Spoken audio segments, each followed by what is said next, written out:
আজ আমার মহাপ্রভু হরিনাম করছেন দুই বাহু তুলে হরিনাম করছেন।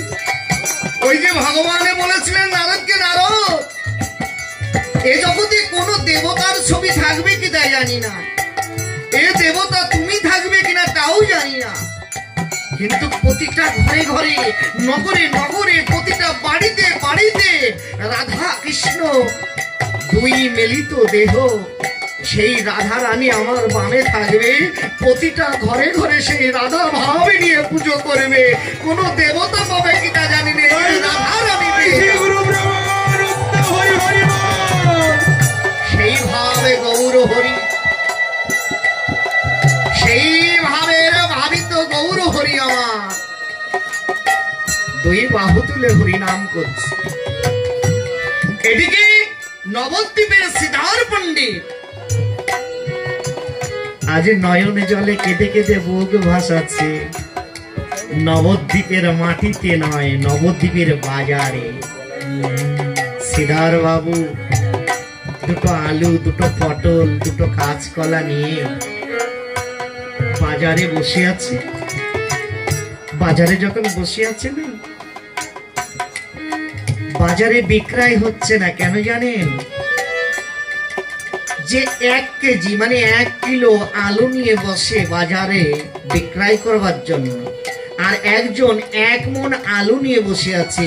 ওই 1 মণ আলুর মালিকের কথার ঘৃণায় ওই 1 কিলো আলু যে বিক্রয় করে তার কোনো মূল্য থাকে না। তাই আমার শাস্ত্র সিদ্ধান্তে বলেছিলেন কবি ভাবক বিজয় সরকার, কি বলেছিলেন জানেন? আসল সোনা ঘরে রাস্তায় রাস্তায় নকল নিয়ে টানাটানি, ভবের বাজারে দেখলাম সব কানা আর কানি। এ জগতের আসলের কোনো মূল্য নেই, সব নকল নিয়ে টানাটানি। আর একটা বহুদিনের একটা গান আছে জানেন, বলেছিল আসল নকল মানুষের ভিড়ে আসল মানুষের না যাইছি না। এখন আমরা কে আসল কে নকল বিচার করার মতন শক্তি নেই। বিচার যে করবেন গোবিন্দ অনাদি গোবিন্দ, বিচার করবার জন্য ওজন করবার জন্য দাড়ি পাল্লা নিয়ে বসে আছে সেই গৌর হরি। পরম ভক্ত ছিলেন সিদ্ধার পণ্ডিত। সিদ্ধার পণ্ডিত বাজারে বসে আছে, বাজারে বেচা কিনা নেই, তাই গোবিন্দকে ডাকছে, হে গোবিন্দ তুমি কৃপা করে আমার একটু আহার,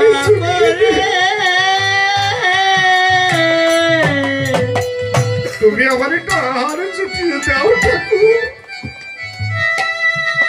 এদিকে মহাপ্রভু হরিনাম করছে, মহাপ্রভুর কণ্ঠ দ্বারা ভক্তের ডাক পৌঁছে গিয়েছে। বললাম না, সেই গোলক ধাম থেকে যদি ভক্তকে উদ্ধার করতে ভগবান আসে, তাহলে বৃন্দাবন ছেড়েও ভগবান ভক্তকে উদ্ধার করতে আসে। তাই ভগবান কর্ণেতে শ্রবণে করা মাত্র হরিনাম না করে নিত্যানন্দকে বলছে, নিত্যানন্দ তুমি হরিনাম করো ভক্ত সঙ্গে, আমার ভক্তের সেবার জন্য আমার বাজার করতে যেতে হবে। মহাপ্রভু থলেটা হাতে করে নিয়ে নবদ্বীপের বাজারে এদিক ওদিক তাকিয়ে দেখছে কোথায় সেই ভক্ত আমাকে ডাকছে। কিন্তু সিদ্ধার পণ্ডিত আমার হাতের পরে মাথা টানি ঝরে নয়নে জলে ঝরে যাচ্ছে। গোবিন্দকে ডাকছে, গোবিন্দ মা তুমি একবার কৃপা করো, হে বনমালী একবার কৃপা করো ঠাকুর, একবার কৃপা করো। কোথায় সত্যের ভগবান শ্রীহরি গদা পদ্ম শঙ্খ চক্র চতুর্ভুজী নারায়ণ তুমি একবার কৃপা করো। ঠিক সে মুহূর্তে মহাপ্রভু এসে বলছে, সিদ্ধার বলছে প্রভু কে? বলছে আমি নবদ্বীপে জগন্নাথ মিশ্রের পুত্র, আমার মার নাম শশী মাথা, আমার নাম নিমাই, আমি এসেছি তোমার কাছে কিছু বাজার করতে। বলছে ঠাকুর বাজার করতে এসেছো? ঠাকুর ঠাকুর আমার কাছে তো বেশি অর্থাৎ বেশি সবজি নেই ঠাকুর। বলছে আমার এই সবজির প্রয়োজন নেই, যেটা কিনা লাগে না সেটা আমাকে এনে দাও। বলছে কি কিনা লাগে না? তা বলছে আমাকে একটু কলার মোচা, কলার থোড় আর বনের কচুর শাক এনে দাও, আমি তাই নেবো। যা তোমার পয়সা লাগে না তুমি আমাকে দাও, আমি তোমাকে পয়সা দিয়ে আমি তোমাকে কড়ি দিয়ে কিনে নিয়ে যাও। প্রতিদিন কলার মোচা আর কলার থড়ে নিয়ে ভগবানের জন্য নিয়ে আসতেন।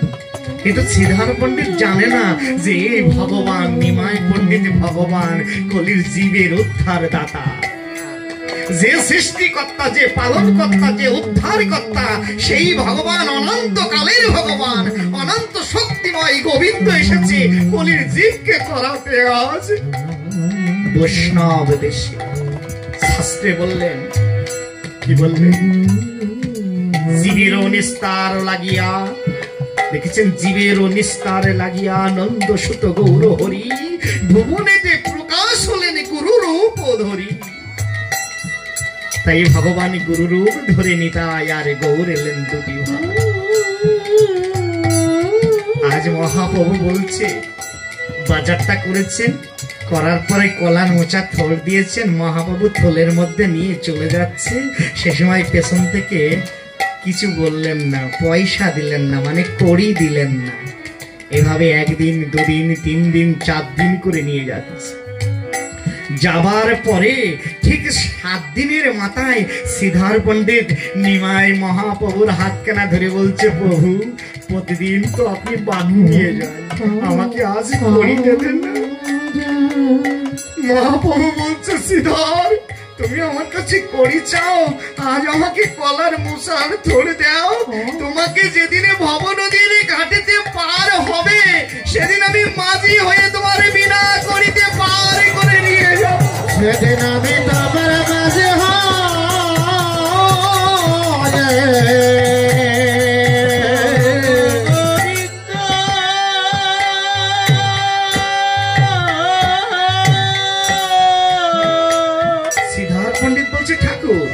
এই জগতে যদি না খেয়ে মরে যায় পর জগতে যে আমার কি হবে? বললো, না রে বাবা, এই জগতে স্ত্রী, পুত্র, কন্যা, পরিজন, আত্মীয় স্বজন, বন্ধু বান্ধব সবাই থাকবে, টাকা থাকবে, পয়সা থাকবে, বাড়ি থাকবে, গাড়ি থাকবে।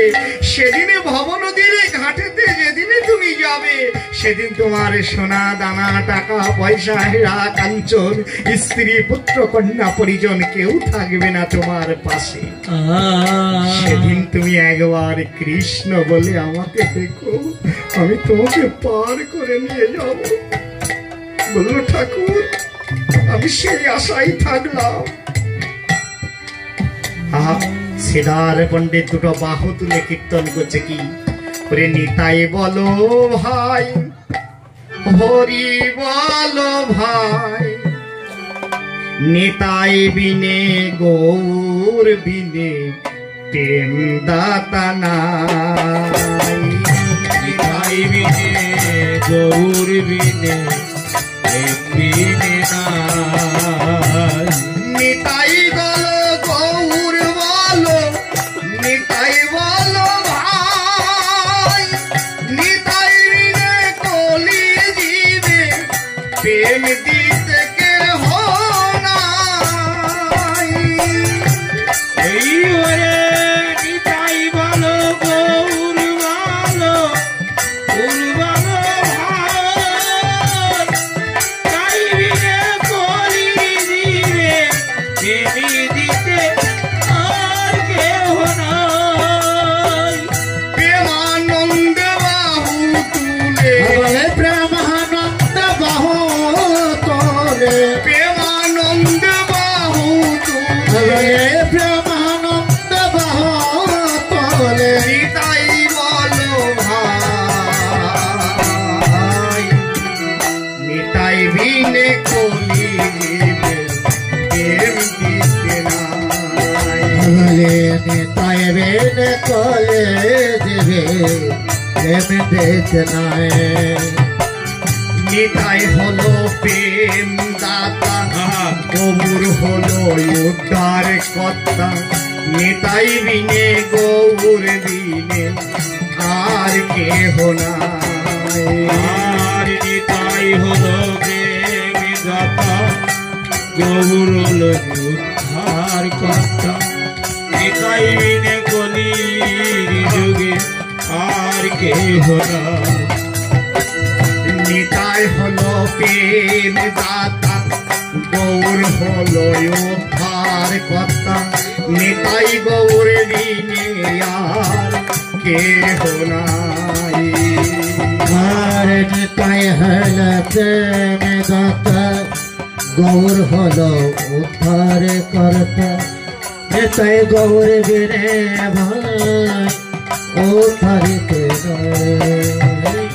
প্রেমানন্দ বাহু তুলে নিতাই বল বাদন ভরে।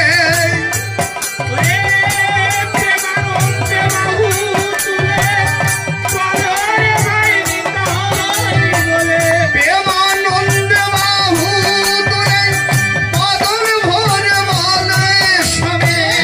প্রেমানন্দ মহাতলে পৌঁছলে উদ্ধারিতে। প্রেমানন্দ বাহু তুলে বাদন ভরে বলে সবে।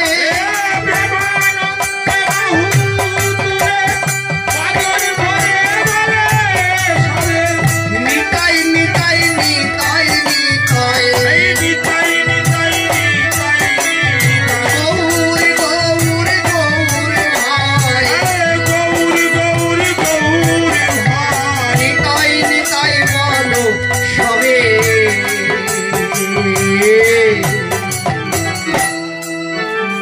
নিতাই নিতাই নিতাই বলো বদন ভরে। নিতাই নিতাই নিতাই নিতাই বলো বদনে ভরে। নিতাই নিতাই নিতাই নিতাই নিতাই বলো বদন ভরে। নিতাই নিতাই নিতাই গৌর ভাই। উঠলো ধ্বনি নবদ্বীপের মাঝে।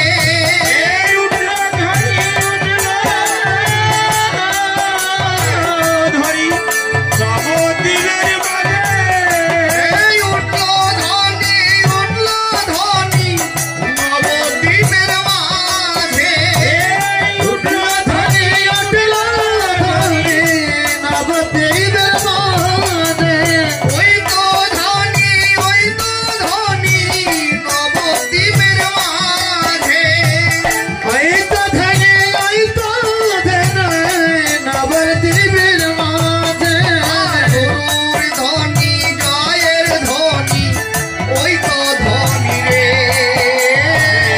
উলুর ধ্বনি জয়ের ধ্বনি ওই তো ধ্বনিকে। ওরে হরির ধ্বনি উলুর ধ্বনি ওই তো ধ্বনি রে।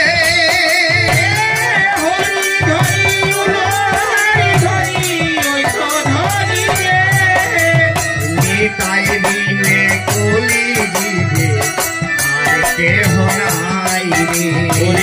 নিতাই বিনে কলির যুগে আদি কেহ নাই। নিতাই নিতাই নিতাই বলো ভাই, নিতাই বলো ভাই। নিতাই নিতাই নিতাই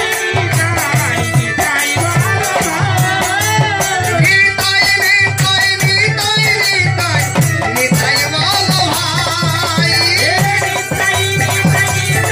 রাধে নিতাই গৌর হরি বল।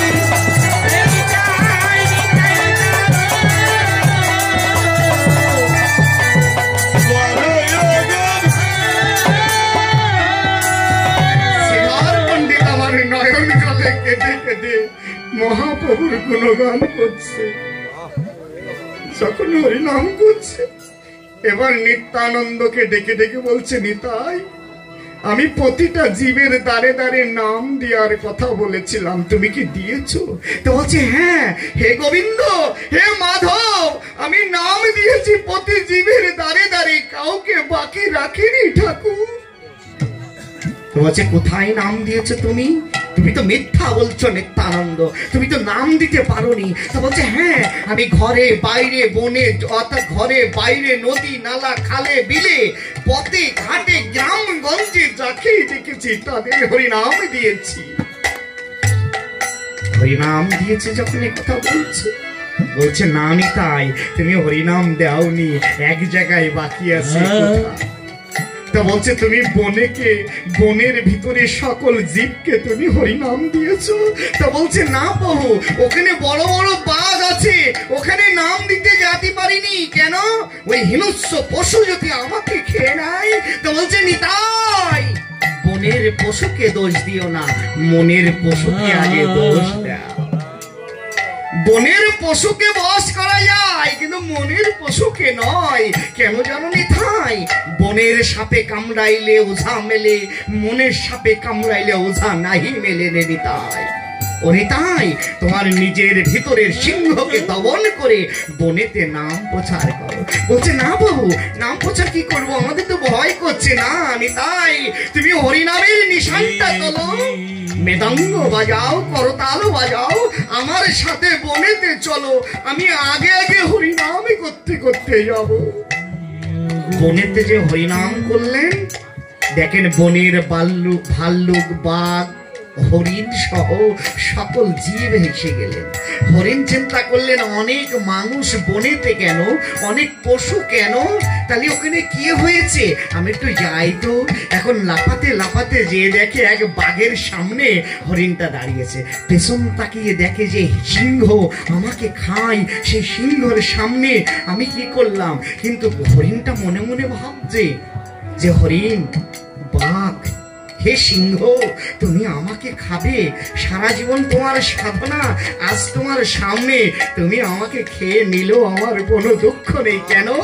সকল জীবের শ্রেষ্ঠ জীবের পরম দাতা, সকল জীবের উদ্ধারী কর্তা আমার ভগবানের সামনে এসেছে, আমার আর মরণের ভয় নেই।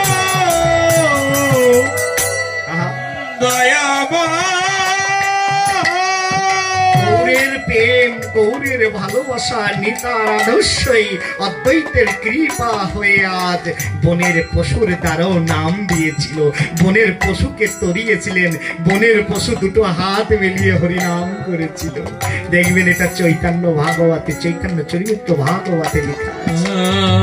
শেষ বনের পশু তরে গেল, কিন্তু আমার মতন মানব পশু চড়াতে পারলাম না, এটাই আমার ব্যর্থতা। কেন? 50 পয়সার চিনি যদি মাটিতে রাখা হয়, পিপিলিকা কোনো সার পেতে চিনির স্বাদ পেতে সেখানে উপনীত হয়, কিন্তু এই চিনির ছাড়াও স্বাদের বস্তু আমার হরিনাম সংকীর্তন, এই কৃষ্ণ নাম, এই মধুমাখা হরিনাম যা শ্রবণ করেও আমি সেখানে উপনীত হতে পারিনি। আমি কত শ্রীধর পণ্ডিত হাত জোর করে বলছে, গোবিন্দ, আমি যে মায়ের ঘরে জন্ম নিয়েছি, যে মায়ের পেটে উদারে আমি জন্ম নিয়েছি, আমি এমন একটা পুত্র যে আমার মাকে আমি এক মুঠো অন্নের ব্যবস্থা করতে পারিনি। ঠাকুর, তুমি কৃপা করো, তুমি আমার জীবনটাকে নিয়ে নাও। আমি এই জীবন আর রাখতে চাইনি। যে সন্তান মাকে খেতে দিতে জানে না, যে সন্তান বাবাকে খেতে দিতে জানে না, যে সন্তান মা বাবার চরণ তলে মাথা লোয়ায় না, সে সন্তান হতে পারে না। ঠাকুর, আমি গুরুদেব নির্মল ঘোষ যার গৃহেতে এসেছি, আমার জন্য বড় বড় ফল নিয়ে এসেছি, আমার জন্য বড় বড় রসগোল্লা নিয়ে এসেছি, আমার জন্য খাদ্য নিয়ে এসেছি। আমি নির্মল বাবু দিয়ে বলবো এই কথাটা, কেন জানেন? নির্মল আমাকে কষ্ট পাবে না কথায়, কিন্তু আপনাদের বলতে পারছি না, চিনি না তো। কেন? সম্বন্ধ হয়নি, সম্বন্ধ না হলে আত্মীয় হয় না, আত্মার সাথে আত্মার মিলিত না হলে আত্মীয় হয় না। তাই নির্মল বাবা আমার জন্য খাবার এনেছে, কিন্তু নির্মল আমি গুরুদেব বলে আমার জন্য খাবার আনলো, কিন্তু নির্মল তার জন্মদাতা পিতার জন্য কি কোনোদিন রসগোল্লা এনেছিল? জন্মদাতা মায়ের জন্য কি রসগোল্লা এনেছিল? যদি জন্মদাতা মা বাবার জন্য রসগোল্লা না নিয়ে আসে, আমার রসগোল্লার কোনো প্রয়োজন হবে না, হস্তি সেনের সমতুল্য হয়ে যাবে, কোনোদিন পুণ্যত্ব লাভ হবে না।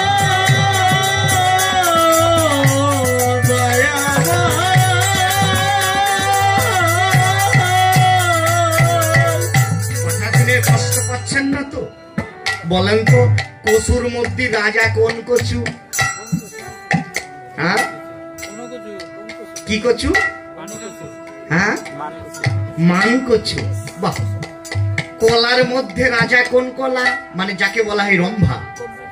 হ্যাঁ, না না না, কাঁচকলা। কাঁচকলা যে শ্রাদ্ধের কাজেও লাগে, আলুতেও লাগে, সাদসিবাই লাগে, সব কাজে লাগে কাঁচকলা। কিন্তু আলু, একটা আলু আছে গোল আলু, নাকি? এ কিন্তু আলুর মধ্যে রাজা, কিন্তু আমরা হয়ে গেছি গোল আলুর মতন। দেখেন, আমিষও থাকি, নিরামিষিতেও থাকি, ভালোর মধ্যেও থাকি, মন্দের মধ্যে থাকি, তা সেটার দরকার নেই। তা দেখেন, কচুর মধ্যে মান কচু হলো রাজা, কেন? পাঁচিলের গায়ে গায়ে হয়, নাকি? এখন কচু বুকে হাত বেঁধে ভাব নিচ্ছে যে আমি মান কচু, মানে মানের কচু, আমি রাজার কচু। একদিন ওই শুকর, জানেন তো শুকর, এই শুকরে বুনো কচুটা তুলে তুলে খাচ্ছে, চাবিয়ে চাবিয়ে। তা কচু, মান কচু হাসছে। এখন মান কচু যখন হাসছে, বুনো কচু বলছে, ওরে মান কচু, আমাকে অবহেলা করিস না, আমাকে আদর করেই খাচ্ছে। কেন? মান কচু রে, তোর মতন আমাকে কুকাজ করাই না, আমি শোকাজের মধ্যেই থাকি বনে জঙ্গলে, কবু আমার মান আছে। আমি কিন্তু জানিস, তুই বুনো কচু আর তুই মান করছো, কিন্তু তোকে যে কি অপমান করে তুই নিজেও জানিস না। তা কেন? বলছে, কেন আমাকে অপমান করে? হ্যাঁ, যার বাড়ির পাঁচিলের দ্বারে তুই হয়েছিস, সেই বাড়ির গেরস্তর স্ত্রী কি করে জানিস? সকালবেলা কাপড়টা মাজায় গুছে বাসি একার ছাই নিয়ে বলে, কচু তুই যত বড় মানালা হোস না কেন, তোর মুখে বাসি একার ছাই। হরি বলো। অর্থাৎ আমি যত বড় মহারাজ হই না কেন, যত বড় বাবাজি হই না কেন, যত বড় ব্রহ্মচারিত্য হই না কেন, আমি যদি আমার মা বাবাকে ভালোবাসতে না জানি, আমার পিতা মাতাকে শ্রদ্ধা করতে না জানি, তাহলে আমার পুণ্য হবে ওই বাসি আকার ছাই, কোনোদিন পুণ্য হবে না।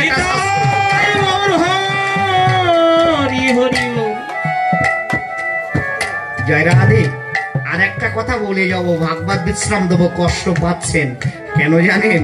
আমি বুঝি, আমার ওই রেমোট অর্থাৎ কেঁচুও বাজায় যে সে হারমুটি, অর্থাৎ ওই কেঁচোর যে বাঁশিটা আছে, রেমোটটা ওই জায়গায় হাত দিয়ে এরকম করেন, রেমোট টিভি চালাই না, আর আমাদের টিভি চালাই ওইটা, ওই দেখেন হাত দিয়ে বলছে, আর হচ্ছে না খিচুড়ি ঠান্ডা, আর হচ্ছে না খিচুড়ি ঠান্ডা। জয় রাধে রাধে। এখন যাই হোক, দেখেন এটা কি গ্রাম যেন আমার মনে পড়ছে না। হ্যাঁ, ঘোষপাড়া, মোস্তাফাপুর ঘোষপাড়ায়। দেখেন, আমি এখানে উপনীত হয়েছি। এখন এই মোস্তাফাপুর ঘোষপাড়ায় একটা মাতব্বর আছে, না আমি ওই আমার বাবাজির নাম বলি, নির্মল মাতব্বর। এখন এই নির্মল মাতব্বর এখান থেকে ওই টেকের হাটের মাতব্বরের সাথে ঝগড়া হয়েছে। এখন ঝগড়া হলে পরে এখন এই চিন্তা ভাবনা করছে, পাশে একজন চিন্তা ভাবনা করছে যে দুই মাতব্বরের মধ্যে একটু মিল করা যায় কিনা। এখন ওই দুই মাতব্বরের মধ্যে মিল করতে হবে, তাই এই নেমন্তন্ন করে এক জায়গায় করেছে। এক জায়গায় করেছেন যখন, তখন কি করছে জানেন? এই দেখেন, এটা কেন বাসরা ছিল, একটা ঘাসের জমি, কি একটা চাষের জমি মনে হয়। এখন এই চাষের জমিতে বৈষ্ণব সেবার আয়োজন করেছে। তা আগে তো ছিল পাতার প্লেট, এখন হচ্ছে অন টাইম। এখন এই অন টাইমই খেতে দিয়েছে। তো এখন এই মোস্তাফাপুর ঘোষপাড়ার এক মাতব্বরের হাতে বড় বড় চারা। এখন উনি ওই মোস্তাফাপুরের মাতব্বর আর ওই টেকেরহাটের মাতব্বর সামনাসামনি হয়েছে। এখন হলিপুরের রাগে ওই মোস্তাফাপুরের ঘোষপাড়ার মাতব্বর কি করছে, জোরে জোরে অন্ন ডাল দিয়ে মাখতে মাখতে ওই চারাইতে গুতলিকে অন টাইমটা ফুটে গেছে। যখন হয়ে গিয়েছে, তখন ওই ওই ডালটা অনেক হয়েছে, তো এটা চুমুর দিতে যে ওই পাতা দিয়ে টপ টপ টপ করে পড়ে যাচ্ছে। এখন ট্যাকের হাটের মাতব্বর বলছে ওই দেখো মোস্তাপুর ঘোষপাড়ার মাতব্বরের থাল ছিদ্র, অর্থাৎ ডালির ঝোল পড়ে যাচ্ছে। যখন এ কথা বলছে ভগবানের কি খেলা, ওই ট্যাকের হাটের মাতব্বর অর্থাৎ ওই ট্যাকের হাটের থেকে আসছে একটা বাবাজি, আমি দেখতে পেরেছি। ওনার নাম হলো, নাম কি বাবা? হ্যাঁ? মদন কুণ্ডু। তাহলে মদন কুণ্ডু মাতব্বর উনি কি করেছেন, আবার হিংসায় ওই ডাল দিয়ে মারতে মারতে ওনার ওই সত্যি করে খাবলা ছাড়া আবার ওনার ওই পাটের ছিদ্র হয়ে গেছে। ছিদ্র হলে পরে মস্তপুরীর মাতব্বর বলছে ওই দেখো শুধু আমার ফুটো না, তোমারও ফুটো, তোমারও আমারই ঝরছে। জয়রাজ হে, কিন্তু ওই ট্যাকের হাটের মাতব্বর আর মস্তপুর ঘোষপাড়ার মাতব্বর জানে না যে নিজের বাসন আগে ছিদ্র জুত না করে পরের বাসনের ছিদ্রে হাত দেওয়া যাবে না, এটা শাস্ত্র সিদ্ধান্ত। কেন বলছি কথাটা? আমার সনাতন ধর্মের এত ছিদ্র হয়ে গেছে যে আমরা সাধকরা, বৈষ্ণবরা, ভাগবত পাঠকরা বলেও সেটা সমাধান করতে পারছি না। আমার অন্য ধর্মের ছিদ্র বোঝাই করার কোনো প্রয়োজন হয় না। সকলে মিলে মিশে একসাথে থেকে কাঁধে কাঁধ দিয়ে সকল জাতিকে, সকল প্রাণীকে যে ভালোবাসতে পারে, সকলকে নিয়ে যে হরিনাম করতে পারে, তিনি তো আমার ভগবানের ভক্ত হতে পারে। তাই শ্রীধর পণ্ডিত তার রূপ, সেই রূপে কেমন ভগবানকে ডেকে ডেকে, ঠাকুরকে ডেকে ডেকে বলছে আমার মাকে আমি সেবা দিতে পারিনি, আমার বাবাকে সেবা দিতে পারিনি, ঠাকুর আমার মতন পুত্রকে তুমি আমাকে এভাবে রেখো না ঠাকুর, আমাকে তুমি নিয়ে নাও। এ কথা বলে নয়ন জলে ঝরছে। কিছুক্ষণ আগে শব্দ দিয়েছে নবদ্বীপে শব্দ দিয়েছে নিত্যানন্দকে, নিত্যানন্দ তুমি প্রচার করো যে নবদ্বীপ থেকে আজ ভগবান শ্রীকৃষ্ণ অবতীর্ণ ধূত গৌর হরি এই নবদ্বীপ ত্যাগ করে জগন্নাথ মন্দিরেতে থাকবে। জগন্নাথ মন্দিরে পুরীধামের থেকে ওখানে ভগবানের প্রসাদ পেয়ে মধুর বৃন্দাবনে গমন করবে। এখন এই জগন্নাথ মন্দিরে মহাপ্রভু যে গান ধরেছেন, কি গান? সেখানে মুকুন্দ দত্ত, বাসু দত্ত উপনীত ছিলেন। বাসু দত্তর মুকুন্দ দত্ত ছিলেন কি এই ভাগবত কীর্তনের, এই বৈষ্ণব কীর্তনে কৃষ্ণ বলাবলিতে তিনি ছিলেন মহাশিল্পী বাসুদেব দত্ত আর মুকুন্দ দত্ত। তাই বাসুদেব দত্ত আর মুকুন্দ দত্ত কি বলছে?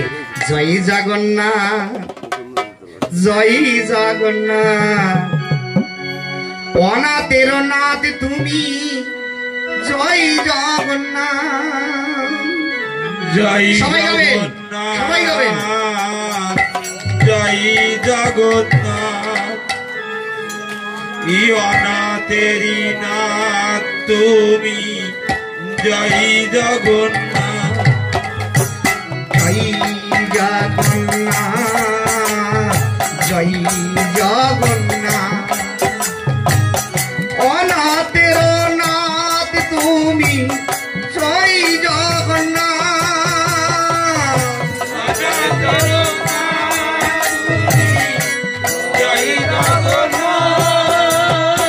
অনাথের নাথ তুমি, জয় জগন্নাথ,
জগন্নাথ তুমি জয় জগন্নাথ।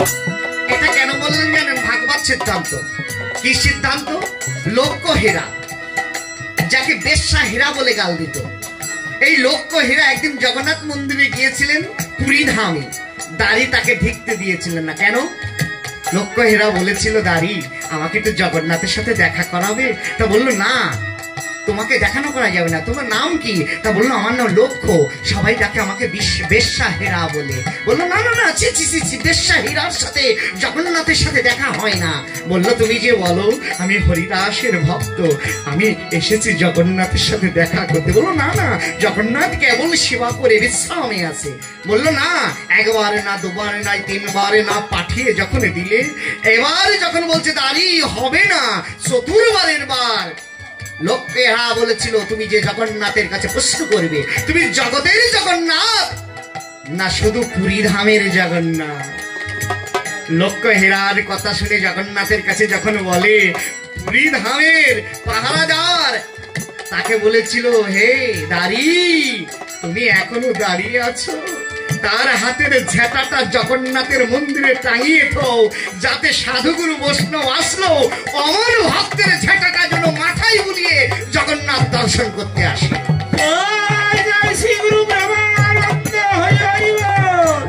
তিনিও ছিলেন নারী।